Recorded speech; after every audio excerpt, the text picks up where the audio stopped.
കർത്താവായ യേശു ക്രിസ്തുവിന്റെ ധന്യ തിരുനാമത്തിൽ നിങ്ങൾക്കേവർക്കും ക്രിസ്തീയ പ്രഭാതവന്ദനങ്ങളെ അറിയിക്കുന്നു. ഒരുമിച്ച് ദൈവത്തിന്റെ വചനമായ വിശുദ്ധ ബൈബിളിൽ നിന്ന് ചിന്തിപ്പാൻ കർത്താവ് നമുക്ക് നൽകിയ നല്ല അവസരത്തിനായി കർത്താവിന് സ്തോത്രം ചെയ്യുന്നു. നിങ്ങളെ എല്ലാവരെയും ട്രൂ ലൈറ്റിന്റെ ഇന്നത്തെ എപ്പിസോഡിലേക്ക് സ്വാഗതം ചെയ്യുന്നു. ഇന്ന് നിങ്ങളുമായി ഷെയർ ചെയ്യുവാൻ ഞാൻ എടുത്തിരിക്കുന്ന തിരുവചന ഭാഗം ലൂക്കോസ് എഴുതിയ സുവിശേഷം 19-ാം അധ്യായം 1 മുതലുള്ള വാക്യങ്ങളാണ്. ഞാൻ നിങ്ങളുടെ അറിവിലേക്ക് ആ ഭാഗങ്ങൾ ഉദ്ധരിക്കട്ടെ. അവൻ യെരിഹോവിലെത്തി കടന്നു പോകുമ്പോൾ ചുങ്കക്കാരിൽ പ്രമാണിയും ധനവാനുമായ സക്കായി എന്നു പേരുള്ള ഒരു പുരുഷൻ യേശു എങ്ങനെയുള്ളവൻ എന്ന് കാണുവാൻ ശ്രമിച്ചു. വളർച്ചയിൽ കുറിയവനാകൊണ്ട് പുരുഷാര നിമിത്തം കഴിഞ്ഞില്ല. അപ്പോൾ അവൻ മുൻപോട്ടോടി അവനെ കാണേണ്ടതിന് ഒരു കാട്ടത്തിന്മേൽ കയറി. യേശു ആ വഴിയായി നടന്നു വരികയായിരുന്നു. അവൻ ആ സ്ഥലത്തെത്തിയപ്പോൾ മേലോട്ട് നോക്കി, സക്കായിയെ, വേഗം ഇറങ്ങി വാ, ഇന്ന് ഞാൻ നിന്റെ വീട്ടിൽ പാർക്കേണ്ടതാകുന്നു എന്ന് പറഞ്ഞു. അവൻ ബന്ധപ്പെട്ട് ഇറങ്ങി സന്തോഷത്തോടെ അവനെ കൈക്കൊണ്ടു.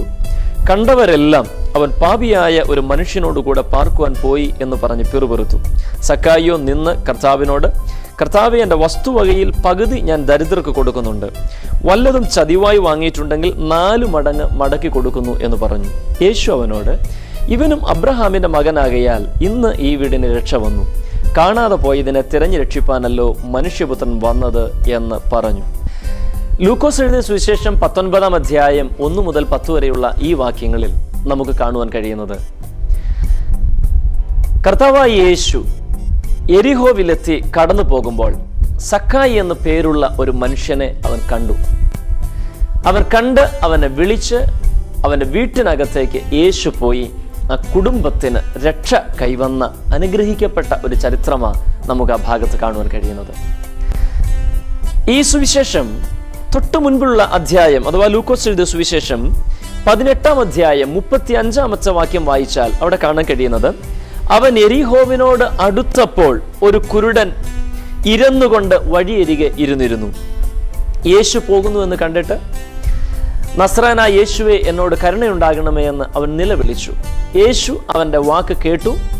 മുൻനടക്കുന്നവർ അവനെ മിണ്ടാതിരിപ്പാൻ ശാസിച്ചു. പക്ഷേ യേശു അവന്റെ നിലവിളിക്ക് മുൻപാകെ നിന്നു അവനെ സൗഖ്യമാക്കിയ അനുഗ്രഹിക്കപ്പെട്ട ഒരു ചരിത്രമാണ് 18-ാം അധ്യായം 35-ാം വാക്യത്തിൽ കാണാൻ കഴിയുന്നത്. അവിടെ യേശു യെരിഹോവിനോട് അടുത്തപ്പോൾ എന്ന് പറഞ്ഞാണ് 35-ാം വാക്യം തുടങ്ങുന്നത്. 19-ാം അധ്യായം തുടങ്ങുന്നതാകട്ടെ അവൻ യെരിഹോവിൽ എത്തി കടന്നു പോകുമ്പോൾ എന്നാണ് 19-ാം അധ്യായത്തിന്റെ ആരംഭം.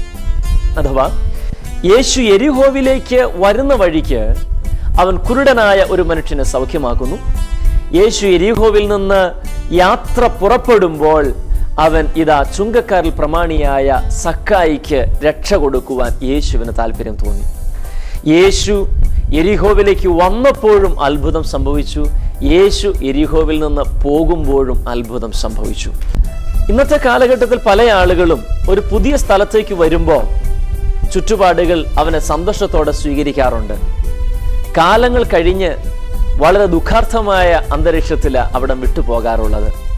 പലപ്പോഴും പുതിയ ഒരു ഫ്രണ്ട്ഷിപ്പ്, പുതിയ ജോലി, പുതിയ സാഹചര്യങ്ങളിലൊക്കെ എത്തുമ്പോൾ വളരെ പുതുമയോടെ വളരെ സന്തോഷത്തോടെ എത്താറുള്ളവർ അവിടെ വിട്ട് കടന്നു പോകുമ്പോഴത്തേക്ക് പലരുമായും ആശയപരമായ ബുദ്ധിമുട്ടുകളും പലരുമായി പല രീതിയിലുള്ള പ്രതിസന്ധികളോടെ കടന്നു പോകാറുള്ളത്. എന്നാൽ യേശു അവൻ യെരിഹോവിലേക്ക് വന്നപ്പോഴും സൗഖ്യമുണ്ടായി. അവൻ യെരിഹോവിൽ നിന്ന് പോകുമ്പോഴും ഒരുവന് രക്ഷയുണ്ടായി. യേശുവിന്റെ ശിഷ്യന്മാരെ സംബന്ധിച്ചും കർത്താവ് ഇത് ആഗ്രഹിക്കുന്നത്, അവൻ യേശുവിന്റെ ശിഷ്യനായ ഒരുവൻ ഏതൊരു സ്ഥലത്ത് ചെല്ലുന്നുവോ അവിടെ സന്തോഷമുണ്ടാകണം. എവിടെ നിന്ന് പോകുന്നുവോ അവന്റെ യാത്രയിലടക്കം സന്തോഷമുണ്ടാകണം. യേശു പോയ എല്ലാ സ്ഥലങ്ങളിലും അവൻ അത്ഭുതങ്ങളുടെ ഒരു പ്രദർശനശാലയായിരുന്നു. യേശു ഇതാ യെരിഹോവിലെത്തി.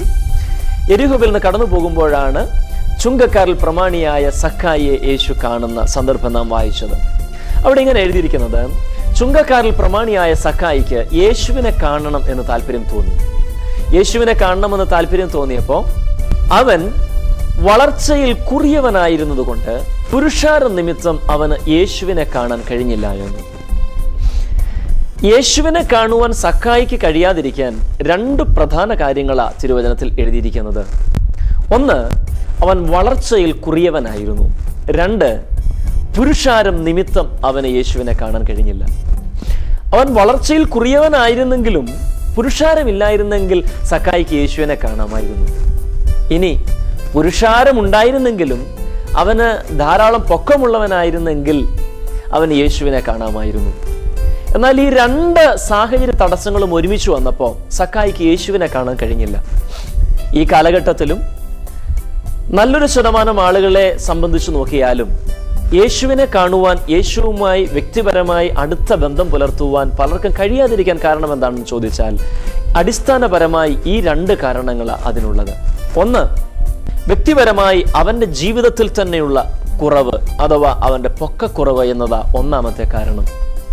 ഇന്നും അനേകർക്കും യേശുവുമായി നല്ല വ്യക്തിബന്ധം ഉണ്ടാകുന്നതിന് തടസ്സം നിൽക്കുന്നത് വ്യക്തിപരമായി അവരവരുടെ ജീവിതത്തിലെ കുറവുകൾ തന്നെയാണ്. അത് അവനവൻ തന്നെ പരിഹരിക്കേണ്ട കുറവുകളാ, അവനവനിൽ ഉള്ള കുറവുകൾ. നമ്മുടെ ജീവിതത്തിൽ ദൈവവുമായി നല്ല വ്യക്തിബന്ധം പുലർത്തുന്നതിന് തടസ്സമായുള്ള കുറവ് ഇന്നത് എന്ന് അവനവൻ തിരിച്ചറിഞ്ഞ് ആ കുറവിനെ പരിഹരിപ്പാൻ ഓരോരുത്തരും തയ്യാറാകുമ്പോഴാണ് യേശുവുമായുള്ള നല്ല വ്യക്തിബന്ധത്തിലേക്ക് ഒരാൾക്ക് എത്തിച്ചേരുവാൻ കഴിയുന്നത്. രണ്ടാമത് യേശുവിനെ കാണുന്നതിൻ്റെ തടസ്സമെന്ന് പറയുന്നത് പുരുഷാരമായിരുന്നു. ഇന്നത്തെ കാലഘട്ടത്തിലും പുരുഷാരം അനേകർക്കും ദൈവത്തിങ്കിലേക്ക് വരുന്നതിന് തടസ്സമായി നിൽക്കാറുണ്ട്. യേശുവിനെ കാണുവാൻ അതിയായ വാഞ്ച അവൻ ഉണ്ടായിരുന്നെങ്കിലും യേശുവിൻ്റെ മുൻപും പിൻപും ഇരുവശങ്ങളിലുമായി നടന്നിരുന്ന പുരുഷാരത്തിൻ്റെ ബഹുത്വ നിമിത്തം അവൻ യേശുവിനെ കാണാൻ കഴിഞ്ഞില്ല. ഇന്നും യേശുവിനെ അനേകർ കാണാതിരിക്കുന്നതിന് കാരണം യേശുവിനെ ചുറ്റിപ്പറ്റി നടക്കുന്ന വലിയൊരു കൂട്ടം പുരുഷാരമാണ്. സക്കായിയെ പോലുള്ള ആളുകൾ യേശുവിനെ കാണാൻ താല്പര്യപ്പെടുമ്പോൾ, പുരുഷാരത്തെ നോക്കുമ്പോൾ യേശുവിനോട് ചേർന്ന് നിൽക്കുന്ന ആ ശിഷ്യൻ കാണിക്കുന്ന പ്രവർത്തനങ്ങൾ കണ്ടില്ലേ, ഈ ശിഷ്യനെ കണ്ടില്ലേ, അവരൊക്കെ യേശുവിനോട് ചേർന്ന് നടക്കുന്നവരാണെന്ന് പറഞ്ഞിട്ട് അങ്ങനെ പ്രവർത്തിക്കുന്നില്ലേ, ഇങ്ങനെ പ്രവർത്തിക്കുന്നില്ലേ, പല കുറ്റങ്ങൾ പുരുഷാരത്തിൽ കാണാറുണ്ട്. പലരും യേശുവിനോട് ചേർന്ന് നിൽക്കുന്ന അവർ അങ്ങനെ ആയതുകൊണ്ട്, ഇവർ ഇങ്ങനെ ആയതുകൊണ്ട്, ആ പാസ്റ്റർ അങ്ങനെ ചെയ്തതുകൊണ്ട്, ആ പുരോഹിതൻ ഇങ്ങനെ ചെയ്തതുകൊണ്ട് ഞാൻ ഈ മാർഗത്തിലേക്കില്ല എന്ന് ചിന്തിച്ച് തിരിഞ്ഞു മാറുന്നവരുണ്ട്. സക്കായിയെ സംബന്ധിച്ചും പുരുഷാരം അഥവാ യേശുവിനെ ചുറ്റി യേശുവിനോട് കൂടെ ഉണ്ടായിരുന്ന പുരുഷാരം യേശുവിനെ സക്കായി കാണുന്നതിന് തടസ്സമായിരുന്നു. എന്നാൽ ആ ഭാഗത്ത് എഴുതിയിരിക്കുന്ന പ്രധാനപ്പെട്ട ഒരു കാര്യം എന്നെ ആശ്ചര്യപ്പെടുത്തി. ഈ രണ്ട് തടസ്സങ്ങൾ സക്കായിക്ക് യേശുവിനെ കാണുന്നതിനുണ്ടായിരുന്നപ്പോൾ സക്കായി മുൻപോട്ടോടി ഒരു കാട്ടത്തിന്മേൽ കയറിയെന്ന് അവിടെ എഴുതിയേക്കുന്നത്. സ്വാഭാവികമായി ഈ വാക്കുകൾ കേൾക്കുന്ന സഹോദര, ഞാനും നിങ്ങളുമൊക്കെ വ്യക്തിപരമായ ജീവിതത്തിലെ കുറെ കുറവുകളും പിന്നെ ആ പാസ്റ്ററുടെ കുറ്റവും ഈ സഹോദരന്റെ കുറ്റവും ആ സഹോദരിയുടെ കുറ്റവും മറ്റനേകരുടെ കുറ്റങ്ങളും ഒക്കെ കാണുമ്പോൾ പുറകോട്ടോടുന്ന പതിവാ നമുക്കൊക്കെ ഉള്ളത്. എന്നാൽ പ്രതിസന്ധി മുൻപിൽ വന്നപ്പോൾ സക്കായി മുൻപോട്ട് ഓടി ഒരു കാട്ടത്തിന്മേൽ കയറി അതിൽ കയറിയിരുന്ന് അവൻ യേശുവിനെ കണ്ടു എന്ന് അവിടെ എഴുതിയിരിക്കുന്നത്. താങ്കളുടെ ജീവിതത്തിൽ ദൈവവുമായുള്ള വ്യക്തിബന്ധത്തിന് തടസ്സം നിൽക്കുന്ന പ്രതിസന്ധി ഏതാണെന്ന് തിരിച്ചറിഞ്ഞു ആ പ്രതിസന്ധിയെ തരണം ചെയ്യത്തക്ക നിലവാരത്തിൽ മുൻപോട്ടോടുന്നവനാ യഥാർത്ഥത്തിൽ ജീവിതത്തിൽ വിജയം പ്രാപിക്കുന്നത്.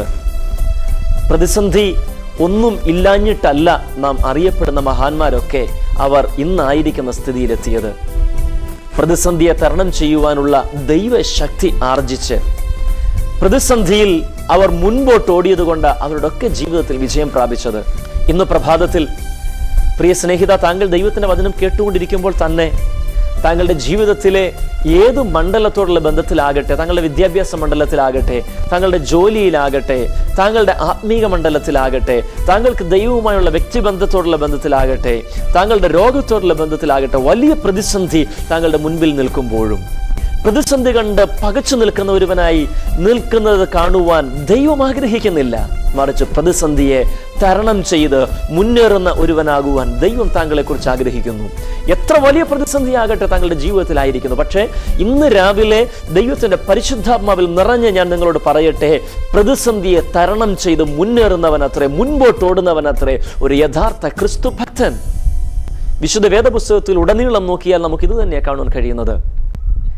ഇസ്രായേൽ മക്കളെ മോശയുടെ നേതൃത്വത്തിൽ മിസ്രയീമിന്റെ അടിമത്തത്തിൽ നിന്നും വാഗ്ദത്ത നാടായ കാനാൻ ദേശത്തിലേക്ക് കൊണ്ടുപോകുമ്പോൾ അവർക്ക് ഭക്ഷിപ്പാൻ ഭക്ഷണമില്ലാതിരുന്ന രംഗം ജനം പറയുന്നൊരു കാര്യമുണ്ട്, നമുക്ക് മോശയല്ലാതെ മറ്റൊരു നായകനെ നിർത്തി നമുക്ക് പുറകോട്ട് പോകാം, നമുക്ക് മിസ്രയീമിന്റെ അടിമത്തത്തിലേക്ക് മടങ്ങിപ്പോകാമെന്ന് പറഞ്ഞു. പക്ഷേ മോശ ഒരു സ്റ്റെപ്പ് മുൻപിൽ ദൈവത്തെങ്കിലേക്ക് നോക്കിയിട്ട് ദൈവത്തിൽ നിന്നുള്ള അരുളപ്പാടുകളെ പ്രാപിച്ച് ആ വിഷയത്തെ തരണം ചെയ്തു. ചെങ്കടലിന്റെ മുൻപിൽ നിൽക്കുമ്പോൾ മുൻപിൽ ചെങ്കടൽ ആർത്തിരമ്പുന്നു. ഇരുവശത്തും അവർക്ക് അഭയം തേടുവാൻ കഴിയത്തില്ലാത്ത നിലവാരത്തിലുള്ള മലകൾ അവർക്ക് കാണുവാൻ കഴിയുന്നു. എന്നാൽ ചെങ്കടലിനെ കണ്ട് പുറകോട്ട് പോയ ഒരു ഇസ്രായേൽ ജനത്തെ അല്ല നമുക്ക് കാണുവാൻ കഴിയുന്നത്. മറിച്ച് ചെങ്കടലിനെ വിഭാഗിച്ച്, പാട്ടുകാരുടെ ഭാഷയിൽ പറഞ്ഞാൽ ചെങ്കടലിനുള്ളിലൂടെ ചെങ്കൽപാതയൊരുക്കി അക്കരെ എത്തിക്കുന്ന ഒരു ദൈവത്തെയാ അവർക്കതിൽ കാണുവാൻ കഴിഞ്ഞത്. താങ്കളുടെ ജീവിതത്തിലെ പ്രതിസന്ധി എത്ര വലുതാകട്ടെ, എത്ര കഠിനമായ രോഗത്താൽ ബാധിതനാകട്ടെ താങ്കൾ, പക്ഷേ പ്രത്യാശ കൈവിടാതിരിക്കുവാൻ, വിജയത്തോടെ മുൻപോട്ട് പോകുവാനുള്ള ഒരാത്മബലം കർത്താവിൽ നിന്ന് പ്രാപിപ്പാൻ താങ്കളെ കുറിച്ച് ദൈവം ആഗ്രഹിക്കുന്നു. ഇവിടെ സക്കായി താൻ മുൻപോട്ടോടി, പ്രതിസന്ധികളെ തരണം ചെയ്യുവാൻ മുൻപോട്ടോടിയിട്ട് അവനൊരു കാട്ടത്തിന്മേൽ കയറി അതിലിരുന്ന് അവൻ യേശുവിനെ കാണാൻ ആഗ്രഹിച്ചു. വിശുദ്ധ വേദപുസ്തകം നാം വായിക്കുമ്പോൾ സക്കായി കാട്ടത്തിയുടെ മുകളിലായിരുന്നു ഇരുന്നത്. നഥനയേൽ അത്തിയുടെ കീഴിലിരിക്കുമ്പോൾ ഞാൻ നിന്നെ കണ്ടു എന്ന് യേശു പറഞ്ഞു. അഥവാ കാട്ടത്തിയുടെ മുകളിലിരിക്കുന്നവനെയും അത്തിയുടെ ചുവട്ടിലിരിക്കുന്നവനെയും എല്ലാവരെയും യേശു കാണുന്നു, എല്ലാവരെയും യേശു അറിയുന്നു. അത്തിയുടെ മുകളിലിരുന്ന സക്കായിയെ കുറിച്ച് യേശു പറഞ്ഞു, ഇവനും അബ്രഹാമിന്റെ സന്തതിയാകയാൽ ഈ കുടുംബത്തിന് രക്ഷ വന്നു. അഥവാ അത്തിയുടെ മുകളിലിരുന്നവനെ അബ്രഹാമിന്റെ മകൻ എന്ന് യേശു പറഞ്ഞപ്പോൾ മറ്റൊരുത്തൻ അത്തിയുടെ കീഴിലിരുന്നതിനെ കുറിച്ച് ദൈവവചനത്തിൽ കാണാൻ കഴിയുന്നു. നഥനയേലിനെ കുറിച്ച് യേശു ഇങ്ങനെ പറഞ്ഞു, നഥനയേൽ ഇവൻ സാക്ഷാൽ ഇസ്രായേല്യൻ, ഇവനിൽ കപടമില്ല. അത്തിയുടെ ചുവട്ടിലിരുന്ന നഥനയേലിനെ കണ്ട് നഥനയേലിനെ ശിഷ്യനാക്കി മാറ്റിയ യേശു കാട്ടത്തിയുടെ മുകളിലിരുന്ന സക്കായിയെ കണ്ട് ഇവനും അബ്രഹാമിന്റെ സന്തതിയാകയാൽ ഇവനും രക്ഷ വേണമെന്ന് പറഞ്ഞ യേശു. സ്നേഹിത, താങ്കൾ ഏത് സാഹചര്യത്തിലായിരിക്കുന്നെങ്കിലും താങ്കൾക്ക് രക്ഷ നൽകുവാൻ, താങ്കളുടെ വീട്ടിലേക്ക് വന്ന് താങ്കളെ അനുഗ്രഹിപ്പാൻ, താങ്കളുടെ ഇരിക്കുന്ന സ്ഥിതിക്ക് വ്യത്യാസം വരുത്തുവാൻ യേശു ആഗ്രഹിക്കുന്നു. ഇസ്രായേൽ നാട്ടിൽ കാട്ടത്തി എന്നുള്ളത് ധാരാളം ഉള്ള ഒരു മരമാണ്. 1 ദിനവൃത്താന്തം 27-ാം അധ്യായം 28-ാം വാക്യം വായിച്ചാൽ, ഒലിവ് വൃക്ഷങ്ങൾക്കും താഴ്വീതിയിലെ കാട്ടത്തികൾക്കും ഗാദേര്യനായ ബാൽഹനാനെ വിചാരകനാക്കിയതായിട്ട് കാണുന്നു. അഥവാ കാട്ടത്തികൾക്ക് ഒരു വിചാരകനെ നിയമിക്കത്തക്കവണ്ണം ധാരാളമായി കാട്ടത്തികൾ ഇസ്രായേൽ നാട്ടിലുണ്ടായിരുന്നു. ഇവിടെ വഴിയോരങ്ങളിൽ ധാരാളം കാട്ടത്തികൾ ഉണ്ടായിരുന്ന സ്ഥാനത്ത് അതിലേതോ ഒരു കാട്ടത്തിയിൽ സക്കായി കയറിയിരുന്നിട്ട് അവൻ യേശുവിനെ കാണാൻ ആഗ്രഹിച്ചു. സക്കായിയുടെ മുഴുവൻ ആഗ്രഹവും കാട്ടത്തിയുടെ ഇലകൾക്കിടയിൽ ഇരിക്കുന്ന തന്നെ മറ്റാരും കാണരുത്, തനിക്ക് യേശുവിനെ കാണണമെന്നുള്ളതായിരുന്നു. യേശു സക്കായി കയറിയിരുന്ന കാട്ടത്തിയുടെ ചുവട്ടിലെത്തി. ഞാൻ തൊട്ടു മുമ്പ് പറഞ്ഞതുപോലെ ധാരാളം കാട്ടത്തികൾ ആ മേഖലയിലുണ്ട്. പക്ഷേ യേശു കൃത്യം ആ കാട്ടത്തിയുടെ ചുവട്ടിൽ യേശു എത്തിയപ്പോൾ യേശു അവിടെ നിന്ന് മുകളിലേക്ക് നോക്കി സക്കായിയെ കണ്ടിട്ട് യേശു പറഞ്ഞു, സക്കായിയെ വേഗം ഇറങ്ങി വാ, ഞാൻ ഇന്ന് നിന്റെ വീട്ടിൽ പാർക്കേണ്ടതാകുന്നു എന്ന് സക്കായിയോട് പറഞ്ഞു. സക്കായി യേശുവിനെ കാണാൻ ആഗ്രഹിച്ചു. യേശു സക്കായിയെ കാണണമെന്ന് സക്കായി ഒരിക്കലും താല്പര്യപ്പെട്ടിരുന്നില്ല. മറിച്ച് സക്കായിക്ക് യേശുവിനെ കാണണമെന്നായിരുന്നു ആഗ്രഹം. പക്ഷേ യേശുവിനെ കാണാൻ അതിയായ ആഗ്രഹമുണ്ടായിരുന്ന സക്കായിയെ യേശു കണ്ടു. അങ്ങനെയെങ്കിൽ ഇന്ന് പ്രഭാതത്തിൽ ഞാൻ താങ്കളോട് പറയട്ടെ, താങ്കളുടെ മതപശ്ചാത്തലമോ ജീവിത പശ്ചാത്തലമോ തീർത്തും വിഭിന്നമാണെങ്കിലും യേശുവിനെ കാണാനുള്ള അതിയായ വാഞ്ച താങ്കളുടെ ഹൃദയത്തിന് അകത്തുള്ളത് വാസ്തവമായി യേശു കാണുന്നു. അവൻ അത് അറിഞ്ഞ് താങ്കളുടെ ഹൃദയവാഞ്ച മനസ്സിലാക്കി താങ്കളുടെ അടുക്കലേക്ക് അങ്ങോട്ട് വന്ന് താങ്കൾ ഇരിക്കുന്ന സ്ഥലത്ത് വന്ന് താങ്കളെ നോക്കി താങ്കളുടെ വിഷയത്തിന് പരിഹാരം തരുവാൻ യേശു ശക്തനായി ഇന്ന് പകലും അവൻ ഇവിടെ വന്നിട്ടുണ്ട്. Praise the Lord, hallelujah. യേശു സക്കായിയെ മുകളിലേക്ക് നോക്കിയിട്ട് യേശു സക്കായിയോട് പറഞ്ഞു, സക്കായിയെ വേഗം ഇറങ്ങി വാ, ഇന്ന് ഞാൻ നിന്റെ വീട്ടിൽ നിന്നോട് കൂടെ പാർക്കേണ്ടതാകുന്നു എന്ന് പറഞ്ഞു. അവിടെ എഴുതിയിരിക്കുന്ന ഇങ്ങനെയാ, സക്കായി ബന്ധപ്പെട്ട് ഇറങ്ങിയെന്ന്. അങ്ങോട്ട് കയറാൻ നേരത്ത് സക്കായിക്ക് ഒന്നും തോന്നിയില്ല. അവൻ ഓടിക്കയറി. പക്ഷെ തിരിച്ചിറങ്ങാൻ നേരത്ത് എഴുതിയിരിക്കുന്നത് സക്കായി ബന്ധപ്പെട്ടിറങ്ങിയെന്ന്. ബന്ധപ്പെട്ടിറങ്ങേണ്ട സാഹചര്യമാ ഒരു മരത്തിന്റെ മുകളിൽ നിന്ന് യേശുവിന്റെ വിളി കേട്ടപ്പോൾ താഴേക്ക് ഇറങ്ങുന്ന സാഹചര്യം എന്ന് പറഞ്ഞാൽ. പക്ഷേ സക്കായി ബന്ധപ്പെട്ടിറങ്ങി. അവനൊരു കേടും പറ്റാതെ അവൻ വേഗത്തിൽ താഴെ ഇറങ്ങി. യേശുവിന്റെ വിളിയുടെ മുൻപിലാണ് അവൻ ഇറങ്ങിയത്. നമ്മളൊക്കെ യേശുവിനെ കാണാൻ വേണ്ടിയാണെങ്കിൽ പോലും കയറി ചെന്നിരിക്കുന്ന പല സാഹചര്യങ്ങളിൽ നിന്ന് തിരിച്ചൊന്നിറങ്ങുക എന്ന് പറഞ്ഞാൽ അല്പം ബദ്ധപ്പാട് കൂടുതലുള്ളതാ. പക്ഷേ യേശു വിളിച്ചപ്പോ താൻ ആയിരിക്കുന്ന സാഹചര്യത്തിൽ നിന്ന് സക്കായി ഇറങ്ങി യേശുവിന്റെ അടുക്കൽ വരാൻ തയ്യാറായി. സക്കായിക്ക് പറയാനുള്ള പല കാരണങ്ങളുണ്ടായിരുന്നു. ഞാൻ യേശുവിനെ കാണാൻ വേണ്ടി തന്നെയാ ഈ കാട്ടത്തിൽ കയറിയത് എന്നൊക്കെ സക്കായിക്ക് പറയാമായിരുന്നു. ശരിയാ, യേശുവിനെ കാണാൻ വേണ്ടി അവൻ കയറിയതാ. പക്ഷേ യേശു അവനോട് പറയുന്നു, നീ കാട്ടത്തിൽ കയറി എന്നെ കാണാൻ നിനക്ക് താല്പര്യം തോന്നിയ എല്ലാം ശരി തന്നെ, പക്ഷെ അതിനേക്കാൾ ഉപരി ഞാൻ കുറച്ചുകൂടെ അടുത്ത് നിന്റെ വീട്ടിൽ വന്ന് നിന്നെ കാണുവാൻ എനിക്ക് താല്പര്യമുണ്ട്. നീ കയറിയിരിക്കുന്ന കാട്ടത്തിൽ നിന്ന് ഇറങ്ങി വരുവാൻ നിനക്ക് തയ്യാറുണ്ടോ? സക്കായി ബന്ധപ്പെട്ടിറങ്ങിയെന്ന് എഴുതിയിരിക്കുന്നത്. പ്രിയ സ്നേഹിത, യേശുവിനെ യഥാവണ്ണം രുചിച്ചറിയുവാൻ, അവനുമായി നല്ല ഒരു വ്യക്തിബന്ധത്തിൽ ഏർപ്പെടുവാൻ താങ്കൾ ആഗ്രഹിക്കുന്നുവെങ്കിൽ ചിലപ്പോൾ താങ്കൾ ഇന്ന് കയറി പറ്റിയിരിക്കുന്ന പല കാട്ടത്തികളിൽ നിന്നും ബന്ധപ്പെട്ടിറങ്ങി വരേണ്ട സാഹചര്യങ്ങൾ താങ്കളുടെ ജീവിതത്തിൽ ഉണ്ടാകും.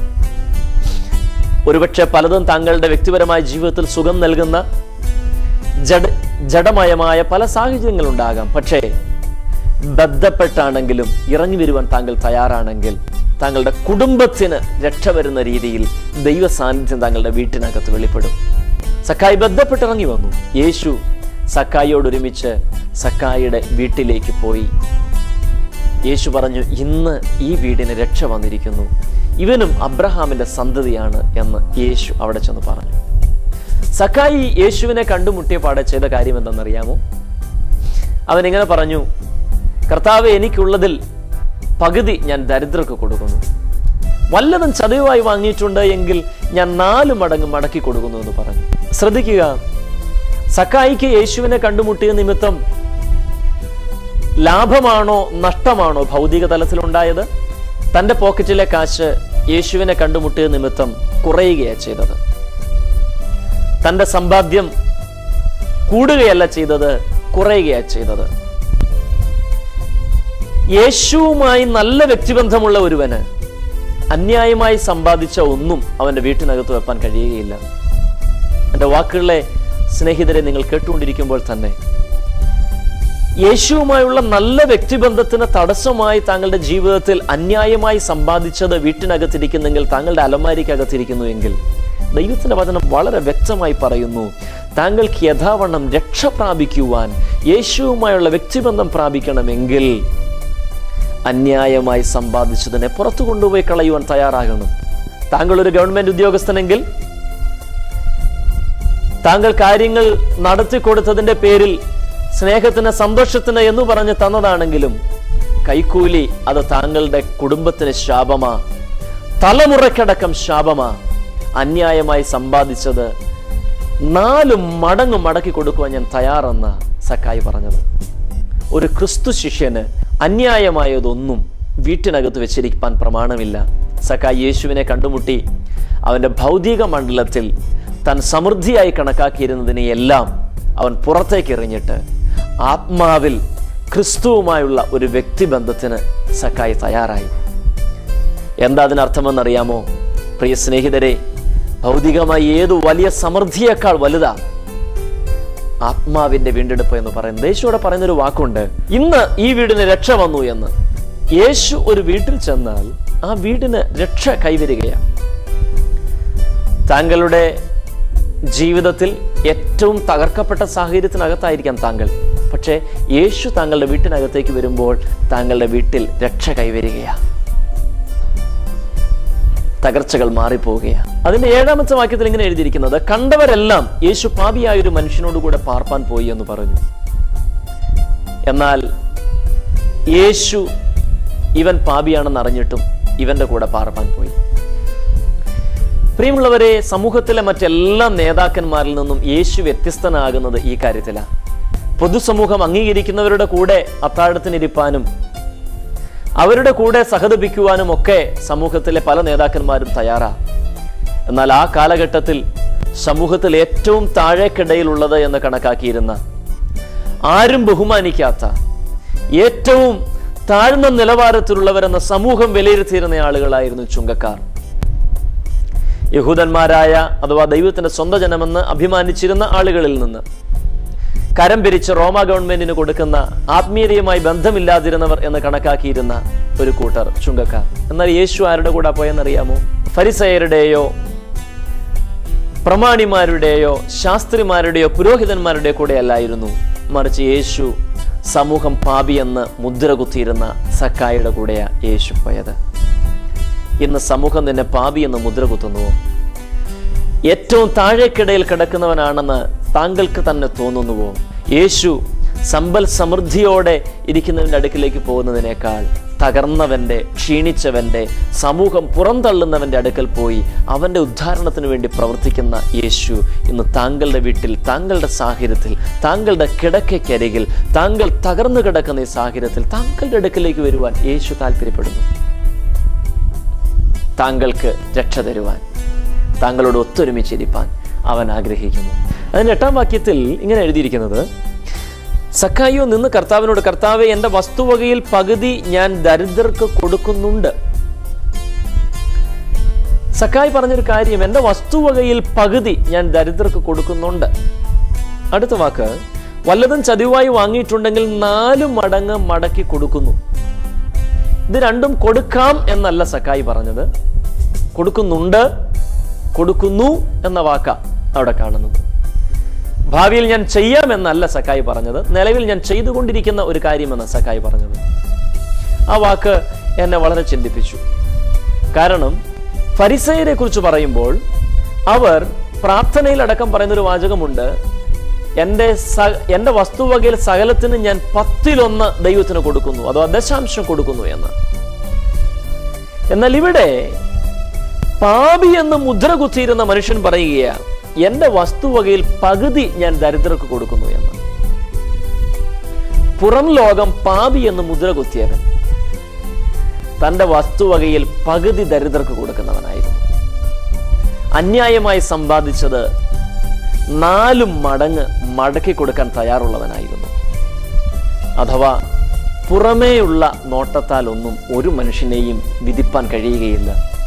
പുറമെ നോക്കുമ്പോൾ സക്കായി മഹാപാപിയായൊരു മനുഷ്യനായിട്ടാണ് എല്ലാവർക്കും തോന്നിയത്. പക്ഷേ അവന് നല്ല ഒരു ഹൃദയമുണ്ടായിരുന്നു. തൻ്റെ വസ്തുവകയിൽ നിന്ന് ദരിദ്രർക്ക് കൊടുക്കുന്ന ഒരു ഹൃദയം. അന്യായമായി ഏതെങ്കിലും തൻ്റെ കയ്യിൽ വന്നു പോയിട്ടുണ്ടെങ്കിൽ 4 മടങ്ങ് മടക്കി കൊടുക്കുവാനുള്ള ഒരു ഹൃദയം. അത് യേശുവിനാൽ അവൻ്റെ ഹൃദയത്തിൽ വന്ന, ദൈവത്താൽ അവനിൽ വന്ന ചേഞ്ച് നിമിത്തം, അവനിലുള്ള ദൈവവുമായുള്ള വ്യക്തിബന്ധം നിമിത്തം തൻ്റെ വസ്തുവകയിൽ പകുതി ദരിദ്രർക്ക് കൊടുക്കാൻ തയ്യാറായ ഒരുവൻ. പുറമെ ആർക്കും അറിയത്തില്ലായിരുന്നു അവൻ്റെ ഹൃദയം ഇങ്ങനെയുള്ള ഒരു ഹൃദയമായിരുന്നുവെന്ന്. പുറമെ വിശുദ്ധിയുടെ അത്യുച്ച കോടിയിൽ നിൽക്കുന്നവർ എന്ന് കണക്കാക്കിയിരുന്ന ഫരിസയരെല്ലാം 10-1 കൊടുക്കുമ്പോൾ ഇവിടെ ഇതാ തൻ്റെ വസ്തുവകയിൽ പകുതി ദരിദ്രർക്ക് കൊടുക്കാൻ തയ്യാറായ പാപി എന്ന സമൂഹം മുദ്ര കുത്തുമ്പോൾ തന്നെ അകത്ത് നല്ല ഹൃദയമുള്ള ഒരു സക്കായി. പ്രിയ സ്നേഹിത, ഒരുപക്ഷെ ഈ സക്കായുടെ സാഹചര്യത്തിലാകാം താങ്കൾ. പുറം ലോകത്തിന് താങ്കളെക്കുറിച്ചൊന്നും അറിയത്തില്ലായിരിക്കാം. പക്ഷേ ദൈവവുമായി ഒരു വ്യക്തിബന്ധമുള്ള, അഗതികളോടും തകർന്നവരോടും സഹതാപമുള്ള ഒരു ഹൃദയത്തിൻ്റെ ഉടമയാകാം താങ്കൾ. പുറമെയുള്ള ആരും താങ്കളെ ഗൗനിക്കുന്നില്ലെങ്കിലും, ആരുടെയും മുൻപിൽ ബഹുമാനിതനല്ല താങ്കളെങ്കിലും, താങ്കളെ അറിയുന്ന, താങ്കളുടെ വീട്ടിനകത്ത് വരുന്ന, താങ്കൾക്ക് വേണ്ടി പ്രവർത്തിക്കുന്ന യേശു ഇന്നും താങ്കളുടെ വീട്ടിനകത്തേക്ക് ഈ ടെലിവിഷൻ പ്രഭാഷണം താങ്കൾ കേട്ടുകൊണ്ടിരിക്കുമ്പോൾ തന്നെ താങ്കളുടെ വീട്ടിൽ വന്ന് താങ്കൾക്ക് രക്ഷ നൽകുവാൻ, താങ്കളുടെ വീട്ടിലെ ശോചനീയമായ അവസ്ഥകൾ മാറ്റുവാൻ യേശു ആഗ്രഹിക്കുന്നു. ഈ എപ്പിസോഡ് വൈൻഡപ്പ് ചെയ്യാൻ സമയമാകുന്നു. ഞാൻ നിർത്തട്ടെ. യേശുവിനെ കാണുവാൻ സക്കായി ആഗ്രഹിച്ചു. എന്നാൽ യേശു സക്കായിയെ കണ്ടു. ഇന്ന് യേശുവിനെ കാണാൻ ആഗ്രഹിക്കുന്ന താങ്കളുടെ ഹൃദയത്തിലെ വാഞ്ച യേശു കണ്ട്, ഒരു നല്ല ആത്മീയനായി ജീവിപ്പാൻ ആഗ്രഹിക്കുന്ന താങ്കളുടെ ഹൃദയത്തിലെ ആഗ്രഹം യേശു കണ്ട് അവൻ താങ്കളുടെ അടുക്കിലേക്ക് വരുന്നു.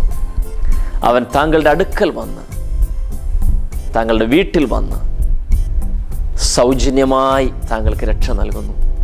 ഇന്നു പകൽ എത്ര തകർക്കപ്പെട്ട ജീവിതത്തിന് ഉടമയാകട്ടെ താങ്കൾ, സമൂഹത്തിൽ എല്ലാവരാലും തള്ളപ്പെട്ട വ്യക്തിത്വമാകട്ടെ താങ്കൾ, യേശു താങ്കളെ സ്നേഹിക്കുന്നു.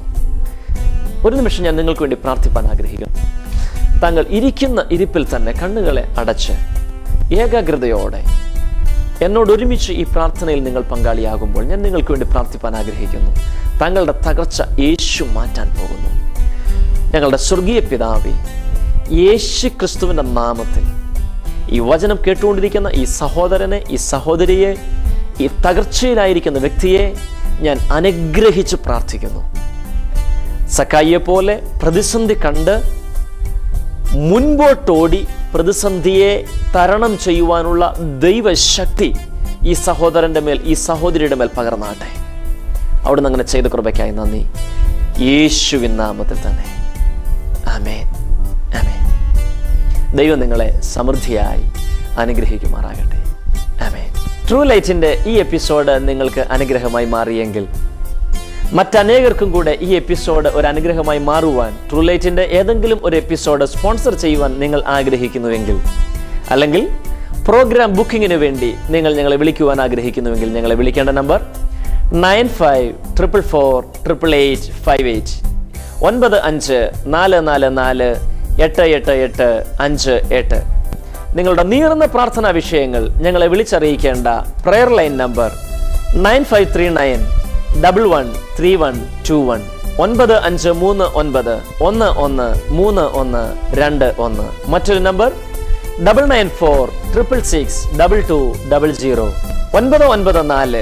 99466662200. ദൈവം നിങ്ങളെ സമൃദ്ധിയായി അനുഗ്രഹിക്കുമാറാകട്ടെ. ആമേൻ.